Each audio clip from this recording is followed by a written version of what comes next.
ఈపై TV news కు స్వాగతం. ముందుగా హెడ్లైన్స్. దేశంలో పెరుగుతున్న కోవిడ్ కేసులు, మరణాలు.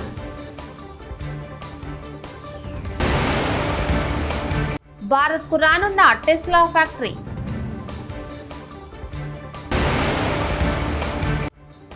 మేడిగడ్డ కుంగితే కేసీఆర్ ఒక్క మాట మాట్లాడలేదు, ఉత్తమ్ కుమార్ రెడ్డి.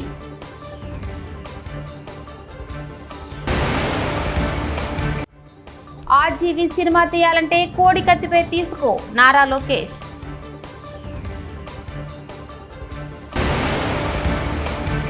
ఏపీలో పేద పిల్లలకు నాణ్యమైన విద్య, సీఎం జగన్.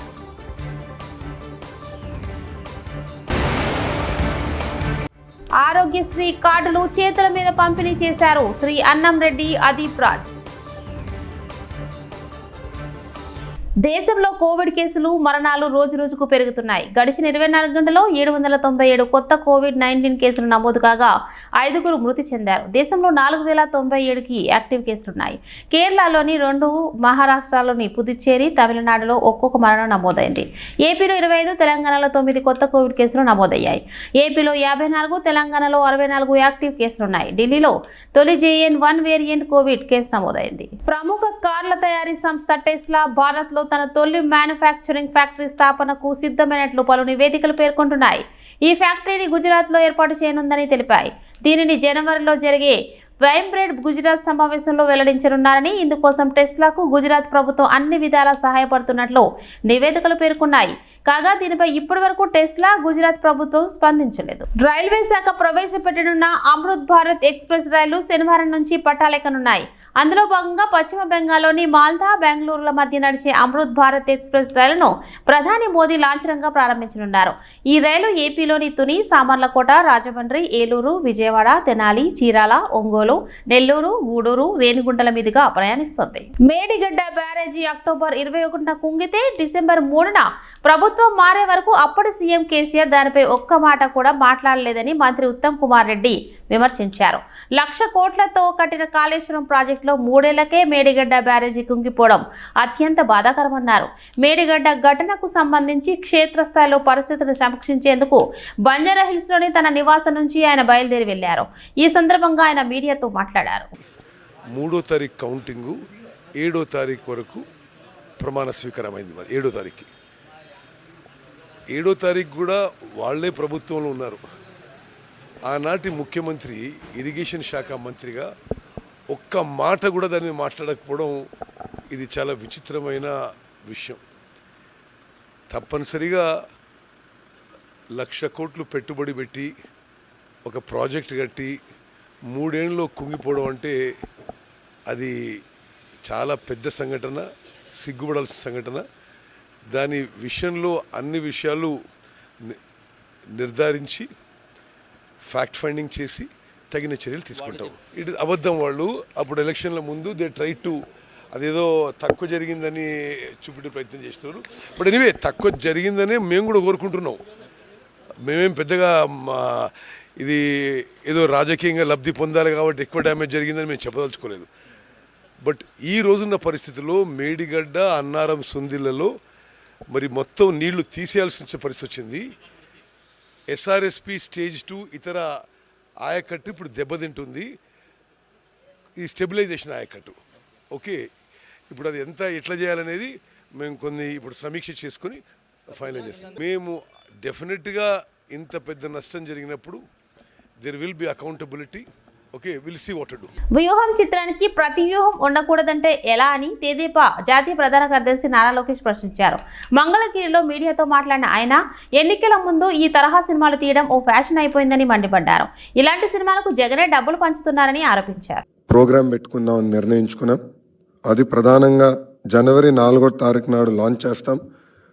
మా జాతీయ అధ్యక్షులు వారు శ్రీ నారా చంద్రబాబు నాయుడు గారి నాయకత్వంలో ఇక్కడ ఒక వర్క్షాప్ ఏర్పాటు చేసుకుని ఇక్కడ నుంచి ఫస్ట్ ఫేజ్ అన్ని పార్లమెంట్లు, నియోజకవర్గాలు, మండలాల వరకు వెళ్ళి మా బీసీ సోదరులకు చైతన్యం తీసుకొచ్చి, అదేవిధంగా ఈ ప్రభుత్వం వల్ల వాళ్ళు ఎదుర్కొంటున్న కష్టాలు ఏంటని తెలుసుకుని అది మళ్ళీ పార్టీకి తెలియజేసే విధానం ఏర్పాటు చేసుకుంటాం.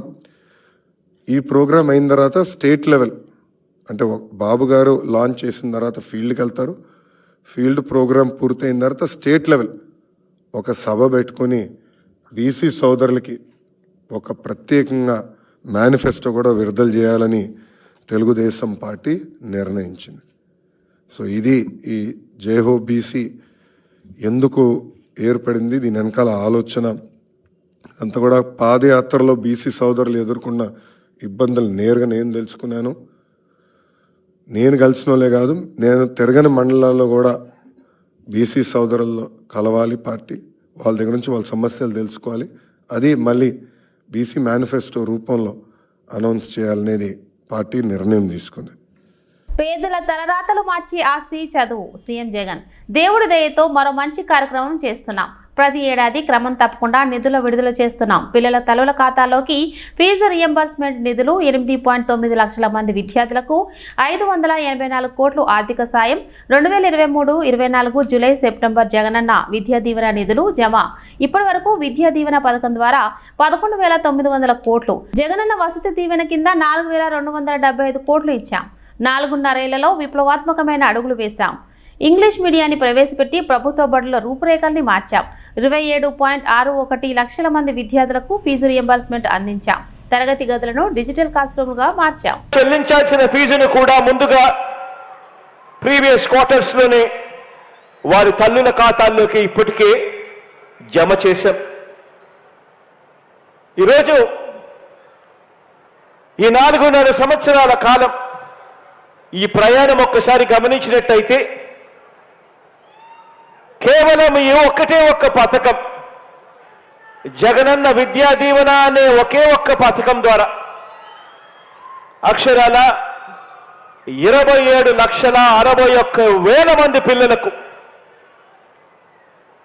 27,61,000 మంది పిల్లలకు వాళ్ళ పూర్తి ఫీజులు ఏమాత్రం కూడా ఆ పిల్లలు కానీ ఆ పిల్లల తల్లిదండ్రులు కానీ ఏమాత్రం కూడా ఇబ్బంది పడకూడదు అని ఆ పిల్లల తరపున ఆ పిల్లల తల్లులు అంటే నా అక్కలు నా చెల్లెమ్మల తరపున ఆ పిల్లలకు ఒక మంచి మేనమామగా అక్షరాల 27,61,000 మంది పిల్లలకు మంచి జరిగిస్తూ కేవలం ఈ జగనన్న విద్యా దీవెన అనే ఒకే ఒక్క పథకం ద్వారా అక్షరాల ఇచ్చింది 11,900 కోట్ల రూపాయలని కూడా చెప్పడానికి గర్వపడతా ఉన్నా. కేవలం ఈ ఒకే ఒక్క పథకం ద్వారా. ఇది ఒకటే కాదు, జగనన్న వసతి దీవెన అని చెప్పి ఈ 4.5 సంవత్సరాలలో పిల్లలు చదువులే కాదు, వాళ్ళ బోర్డింగ్ అండ్ లాడ్జింగ్ ఖర్చుల కోసం కూడా ఆ పిల్లలు ఇబ్బంది పడకూడదు, ఆ పిల్లల తల్లిదండ్రులు ఇబ్బంది పడకూడదు అని చెప్పి ఆ విషయంలో కూడా ఆ పిల్లలకు అండగా తోడుగా ఉంటూ ఈ 4.5 సంవత్సర కాలంలోనే దీనికోసం ఇచ్చింది మరో 4,275 కోట్ల రూపాయలు. కుప్పం నియోజకవర్గం శాంతపురం బహిరంగ సభలో టీడీపీ అధినేత చంద్రబాబు నాయుడు గారి ప్రసంగం.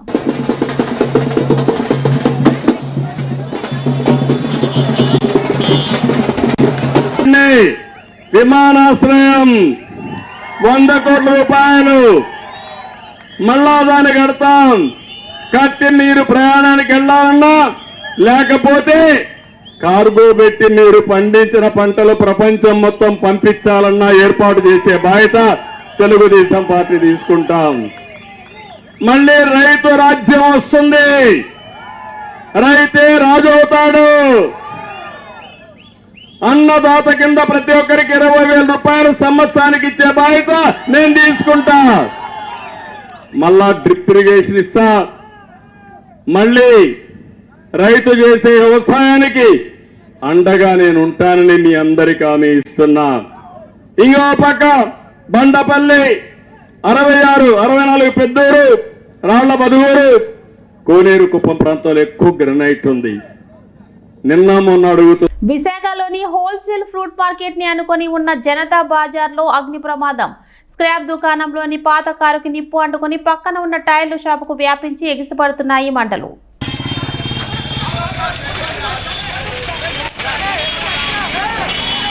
ఎన్టీఆర్ జిల్లా వీరులపాడు మండలం జుజ్జూరు గ్రామం నందు పెద్దాపురం గ్రామం నందు తెలుగుదేశం పార్టీకి చెందిన 53 ఓట్లు తొలగించడాన్ని నిరసిస్తూ వాటిని వెంటనే పునఃపరిశీలన చేయాలని స్థానిక టీడీపీ నేతలతో కలిసి ఎంఆర్ఓ కార్యాలయంలో డిప్యూటీ తహసీల్దార్ గారికి వినతి పత్రం అందజేసిన మాజీ శాసనసభ్యురాలు శ్రీమతి తంగిరాల సౌమ్య.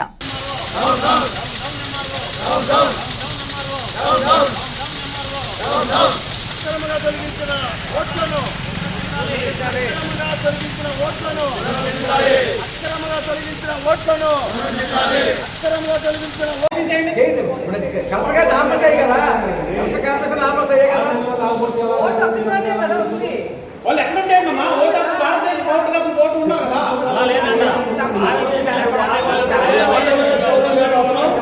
అతను రాష్ట్ర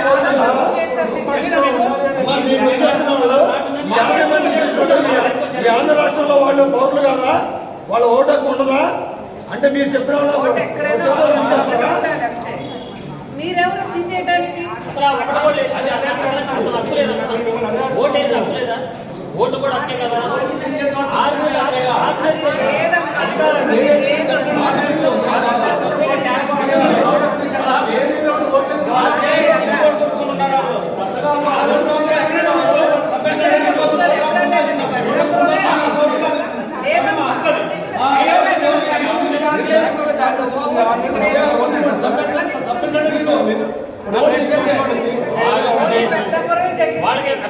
వాళ్ళకి ఏదన్నా మీకు కావాలంటే మీరు రండి, నేను చేసుకెళ్తా. వాళ్ళకి అక్కడ ఏమన్నా సొంత ఇల్లు కానీ లేకపోతే అద్దెకి తప్ప సొంత ఇల్లు కానీ లేకపోతే వేరే విధంగా కానీ ఎక్కడన్నా వాళ్ళ పేరు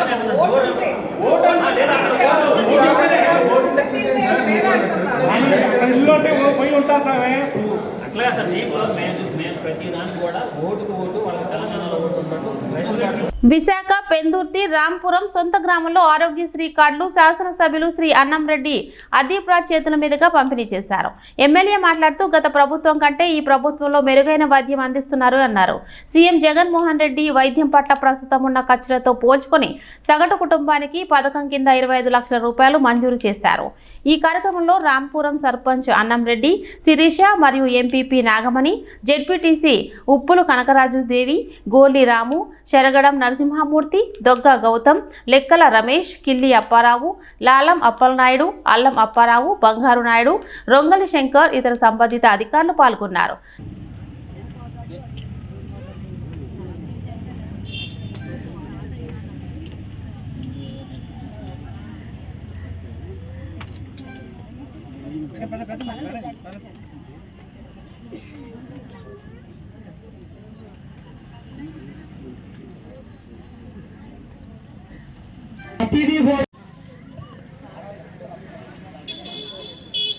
వాలంటీర్స్ అందరూ కూడా కొద్దిగా ఫ్రంట్కి వెళ్ళండి. హారాలు ఇలా వచ్చేస్తున్నారు. కొద్దిగా ముందుకెళ్తే రిసీవింగ్ బాగుంటుంది. అమ్మఒడి మనం ఇస్తుంటే ఎందుకు ఉచితంగా డబ్బులు ఇస్తున్నారు? ప్రజలను ఏదో రకంగా మభ్యపెట్టేటువంటి కార్యక్రమం. మీరు ఏది చేయరు, చేసే వాళ్ళని చేయనిచ్చేటువంటి కార్యక్రమం. ఇవాళ ఎందుకు మనూరు పరిస్థితి తీసుకోండి. ఇవాళ నేను ఇప్పటికీ బాధపడుతుంటాను. రోజు కూడా నేను ఇవ్వడం జరుగుతుంది. దాంతోపాటు మీరు చూడండి, ఏదైనా సర్టిఫికెట్లు కావాలన్నా, లేదంటే క్యాస్ట్ సర్టిఫికెట్ కావాలి, ఇన్కమ్ సర్టిఫికెట్ కావాలి, డెత్ సర్టిఫికెట్ కావాలి, బర్త్ సర్టిఫికెట్ కావాలంటే మండల ఆఫీస్కి వెళ్ళో లేకపోతే అధికారుల చుట్టూనో నాయకుల చుట్టూనో సంవత్సరాలు తిరిగేవాడిని. కానీ జగనన్న సురక్ష అనే కార్యక్రమం పెట్టి ఎక్కడికి వెళ్లకుండా ₹1 ఖర్చు లేకుండా మీ అందరికి కూడా సర్టిఫికెట్లు ఇచ్చారమ్మా. డెత్ సర్టిఫికెట్లు, ఇన్కమ్ సర్టిఫికెట్లు అన్నీ కూడా ఎవరి దేనికి అర్జీ పెట్టుకుంటే అవన్నీ కూడా మీకు ఇచ్చారు. అంతేకాకుండా మీకు కూడా తెలియదు, ప్రతి ఇంటింటికి వచ్చి ఎప్పుడైనా చూసాం ఈ రకంగా ప్రతి ఇంటింటికి కూడా వైద్య సిబ్బంది వచ్చి మీకు పరీక్షలు చేసి మీకు ఏమైనా జబ్బు ఉందా, మీకు ఏమైనా ఇబ్బందులు ఉన్నాయా అవన్నీ తెలుసుకొని మళ్ళీ గ్రామంలో ఆరోగ్య సురక్ష క్యాంప్ పెట్టి మీ అందరికీ ఉచితంగా ట్రీట్మెంట్ చేసి ఉచితంగా మందులు ఇచ్చేటువంటి కార్యక్రమం. ఇవన్నీ కూడా మనం గమనించాలి.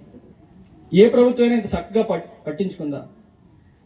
గతంలో మనకి ఏమైనా పథకాలు కావాలంటే మీరు ఒకసారి ఇక్కడ మీ ఉన్న ప్రతి ఒక్కరికి కూడా ఏదో ఒక పథకం ద్వారా లబ్ధి చేకూరింది కదమ్మా. ఒకరికి అమ్మఒడి రావచ్చు, ఒకరికి డ్వాక్రా రుణమాఫీ రావచ్చు, ఒకరికి చేయూత రావచ్చు. దేశంలో పెరుగుతున్న కోవిడ్ కేసులు, మరణాలు.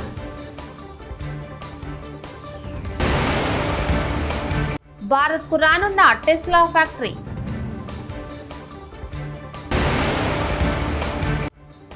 మేడిగడ్డ కుంగితే కేసీఆర్ ఒక్క మాట మాట్లాడలేదు, ఉత్తమ్ కుమార్ రెడ్డి.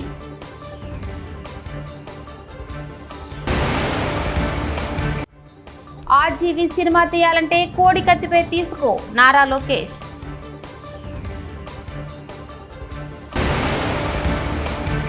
ఏపీలో పేద పిల్లలకు నాణ్యమైన విద్య, సీఎం జగన్.